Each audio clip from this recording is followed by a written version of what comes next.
Good morning students.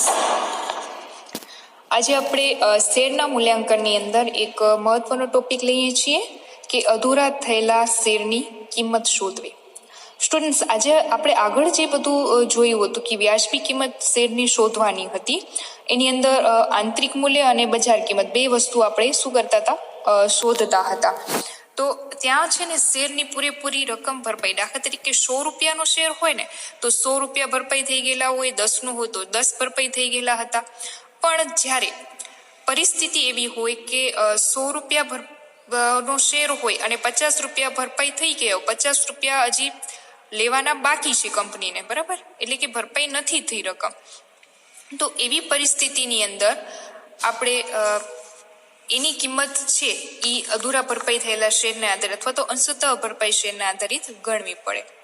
હવે આપણે જોઈએ તો અધૂરા ભરપાઈ થયેલા શેરની કિંમત શોધવી કે જ્યારે બે કે વધુ પ્રકારના ઇક્વિટી શેરો આપ્યા હોય તે પૈકી અમુક શેર ભરપાઈ થઈ ગયા હોય, જ્યારે બાકીના શું હોય છે, અપૂર્ણ ભરપાઈ હોય, ત્યારે શેરનું આંતરિક મૂલ્ય ગણવા માટે એમાં પેલું છે કે જે શેર અપૂર્ણ ભરપાઈ થયા હોય એને કે જાણે હપ્તા મંગાવી લેવા, તો એ શેરના પૂરેપૂરા ભરપાઈ થયેલા બનાવવા, અને આ રીતે જે હપ્તો મંગાવીએ એ ખરેખર હપ્તો મંગાવવાનો નથી, પરંતુ એમ ધારણા કરવાની છે પૂરો હપ્તો મંગાવી લીધો, તો એ રકમ ચોખ્ખી મિલકતોમાં શું કરવામાં આવશે, ઉમેરવામાં આવશે. ખાસ ધ્યાનમાં લેતા આવજો, બરાબર.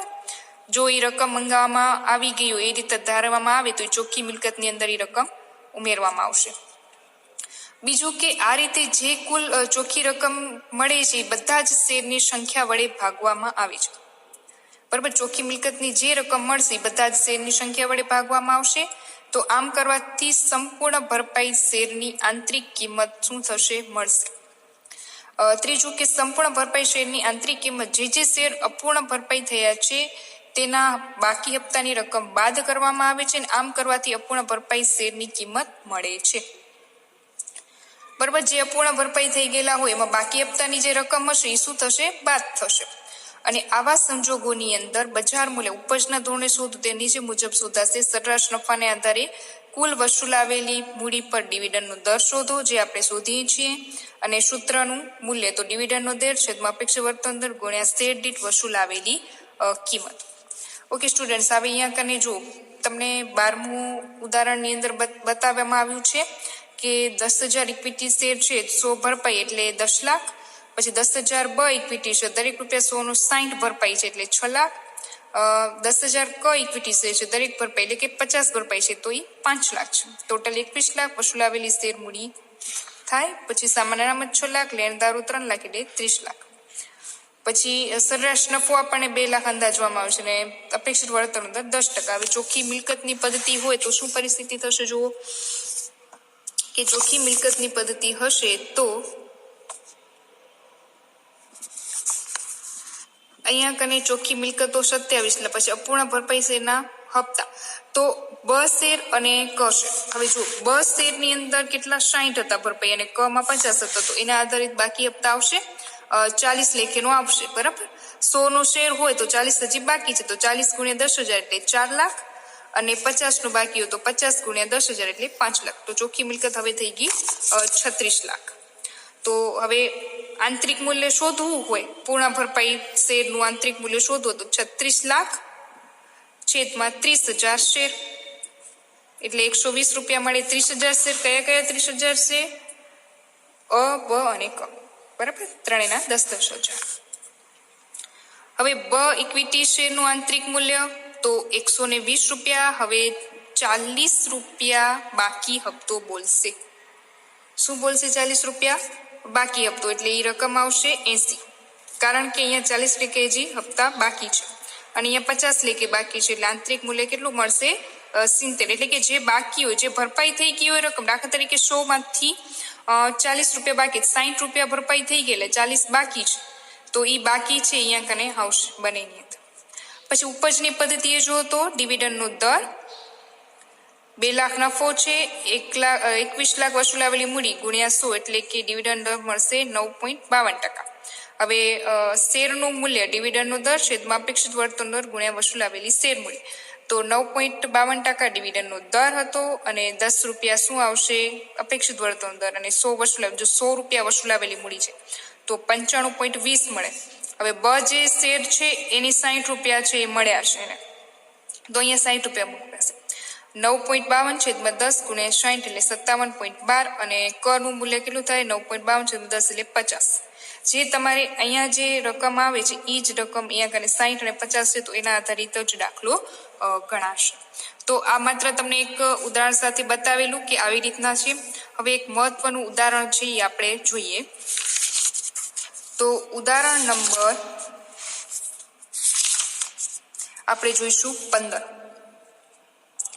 તો ધી નીલ માધવ કંપની લિમિટેડનું તારીખ 31/3/2012 ના રોજ નીચે બાકસ રવૈયા અને માહિતી પરથી પાઘડીનું મૂલ્યાંકન કરો અને શેરની આંતરિક કિંમત શોધો. અહીંયા કને તમને શેરની આંતરિક કિંમતની વાત કરેલી છે. ઓકે સ્ટુડન્ટ્સ, મેં તમને અત્યારે જ બતાવી દીધી આંતરિક કિંમત કોને કહેવાય અને જ્યારે ઉપજને આધારે શોધવાની હોય તો કઈ રીતે તમે શોધી શકશો. બરાબર, બે વસ્તુ તમને બતાવી દીધી. દરેક ₹100 નો 9% પ્રેફરન્સ શેર 10 લાખ, દરેક ₹100 નો પૂરા ભરપાઈ ઇક્વિટી શેર 10 લાખ, દરેક ₹100 નો 50 ભરપાઈ equity share 10 lakh, 12% debenture 10 lakh, સામાન્ય અનામત 6 લાખ, લેણદારો 75,000, પ્રોવિડન્ટ ફંડ 25,000, કરવેરાની જોગવાઈ 4 લાખ, સૂચિત ડિવિડન્ડ ઇક્વિટી શેર મૂડી પર 2,10,000, પ્રેફરન્સ શેર મૂડી પર 90,000. મિલકતો બાજુ પાઘડી 1,80,000, જમીન મકાન 20,000, યંત્રો 20 લાખ, યંત્રો 20 લાખ, ફર્નિચર 2 લાખ, 10%ની સરકારી જામીનગીરી 2 લાખ, સ્ટોક 2 લાખ, દેવાદારો 4 લાખ, બેંક શિલક 1,50,000, રોકડ શિલક 50,000, પ્રાથમિક ખર્ચ 20,000, બંનેનો સરવાળો થશે 54 લાખ. વધારાની માહિતીની અંદર જમીન મકાનની ચોપડી કિંમત બજાર કિંમતના 50% છે. જમીન મકાનની બજાર કિંમત ધ્યાનમાં લેવાની છે, બાકીની મિલકતો ચોપડી કિંમત ધ્યાનમાં લઈશું. 2010-11 સુધી આવકવેરાની આકારણી પૂરી થયેલી છે અને તે અંગે જવાબદારી બાકી નથી. કરવેરાની જોગવાઈ ચાલુ વર્ષે નફાના 50% લેખે કરવામાં આવેલ છે. છેલ્લા 3 વર્ષનો કંપનીનો કરવેરા પહેલાનો નફો દર વર્ષે 1,20,000 જેટલો જ વધે છે. પાઘડીનું મૂલ્ય અધિક નફાની 2 વર્ષની ખરીદીના આધારે ગણવાનું છે. 30% ડિવિડન્ડ આપતી બજાર કિંમત અને ભરપાઈ રકમ 3 ગણી છે. ઓકે સ્ટુડન્ટ્સ, તો હવે આપણે દાખલાની શરૂઆત કરીએ. સૌથી પહેલા શોધશું રોકાયેલી મૂડી. મિલકતોની અંદર જુઓ તો જમીન મકાન કેટલી વાત કરેલી છે. જમીન મકાનની ચોપડી કિંમત બજાર કિંમતના 50% છે અને બજાર કિંમત લેવાની છે. હવે ચોપડી કિંમત 50% છે, આપણા પાસે 20 લાખ છે જમીન મકાનની 50% છે, તો હજી 50% ઉમેરવી પડે કારણ કે બજાર કિંમત ધ્યાનમાં લેવાની છે. એટલે તો એ આવશે 40 લાખ, યંત્રો 20 લાખ, ફર્નિચર 2 લાખ, સ્ટોક 2 લાખ, દેવાદારો 4 લાખ, બેંક શિલક 1,50,000, રોકડ શિલક 50,000, કારણ કે બાકી મિલકતો એ જ ધ્યાનમાં લેવાશે. તો રોકાયેલી મૂડીની અંદર મિલકતોમાં 70 લાખ, બાદ દેવા તો ડિબેન્ચર્સ આવશે 10 લાખ, લેણદારો 75,000, પ્રોવિડન્ટ ફંડ 25,000, કરવેરાની જોગવાઈ 4 લાખ એટલે આવશે 15 લાખ. તો 70 લાખમાંથી 15 લાખ જાય એટલે આવશે 55 લાખ. બાદ થશે પ્રેફરન્સ શેર મૂડી કેટલી છે 10 લાખ. ઓકે, તો 10 લાખ એ સૂચિત ડિવિડન્ડ આવશે 90,000 પ્રેફરન્સ શેર મૂડી ઉપર. તો 10,90,000 બાદ થશે 55 લાખ એટલે 44,10,000 મળશે રોકાયેલી મૂડી. પછી અપેક્ષિત વળતરનો દર 10% આપણને મળી જશે. અહીંયા કઈ રીતના જો 30% ડિવિડન્ડ આપતા બજાર કિંમત કરતા 3 ગણી છે એટલે શું થઈ જશે 30/3 એટલે 10% આવશે. તો અપેક્ષિત અહીંયા કને નફો આપણે શોધશું એટલે કેટલો મળશે 44,10,000 ના 10% એટલે 4,41,000. હવે સરેરાશ નફો, તો સરેરાશ નફાની અંદર ચાલુ વર્ષનો કરવેરા પહેલાનો નફો 8 લાખ ચાલુ વર્ષનો. હવે અહીંયા જો ચાલુ વર્ષનો કરવેરાની જોગવાઈ છે ને તમને આપેલી છે 4 લાખ જો બાકસરવૈયાની અંદર. હવે એ શું છે 50% કરવામાં આવેલી છે. કરવેરાની જોગવાઈ ચાલુ વર્ષના નફામાંથી 50% કરવામાં આવેલી છે એટલે 50% કરવામાં આવેલી તો 50% ઉમેરી એટલે ટોટલ નફો થશે કેટલો 8 લાખ. હવે ગયા વર્ષનો નફો શું હશે? 1,20,000 એટલે વધી રહ્યો છે, એટલે ગયા વર્ષનો 6,80,000 હશે અને એના અગાઉથી વર્ષનો કેટલો હશે? 5,60,000, કારણ કે 1,20,000 છે એ વધી રહ્યું છે દર વર્ષે, એટલા માટે. તો હવે આપણે ગણતરી કરીએ. આ ગણતરીની અંદર 9, 10, 10, 11, 11, 12 પર લઈ શકાય છે, તો ઉલટું થશે, બરાબર? 1, 2, 3 એ રીતે લેવાનું. પછી 5,60,000 ગુણ્યા 1 એટલે 5,60,000, 6,80,000 ગુણ્યા 2 એટલે 13,60,000, 6 લાખ ગુણ્યા 3 એટલે કે 24 લાખ. એનો સરવાળો આવશે 43,20,000. એના ભાગ્યા 6 કરશું આપણે એટલે મળશે 7,20,000. પણ એ શું મળ્યો? કર પેલાનો 7,20,000 બાદ થશે 50% કરવેરા એટલે 3,60,000, કર બાદનો 3,60,000. પછી એનામાંથી બાદ થશે બિનધંધાકીય રોકાણોનું વ્યાજ. તો બિનધંધાકીય રોકાણોની અંદર સરકારી જામીનગીના રોકાણો છે 2 લાખ, એના 10% કરશું એટલે 20,000 અને 50% કરવેરા બાદ એટલે 10,000. તો અહીંયા 10,000 આવશે એટલે 3,50,000. બાદ થશે પ્રેફરન્સ ડિવિડન્ડ 90,000, તો 2,60,000 આપણને નફો મળી ગયો.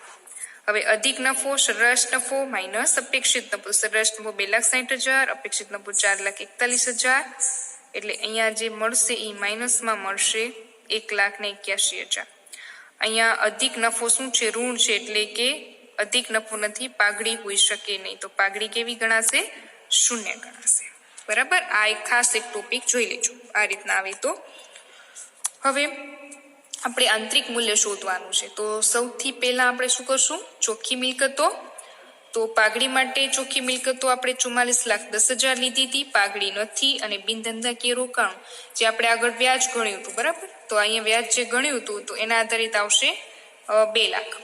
તો રકમ થશે 46,10,000 અને અપૂર્ણ ભરપાઈ થયેલા શેરના હપ્તા કેટલા છે? 10 લાખ અહીંયા આપેલા છે, બરાબર? 100 નો જે શેર છે 50 ભરપાઈ થયેલા છે, તો હજી 50 શું છે? બાકી છે.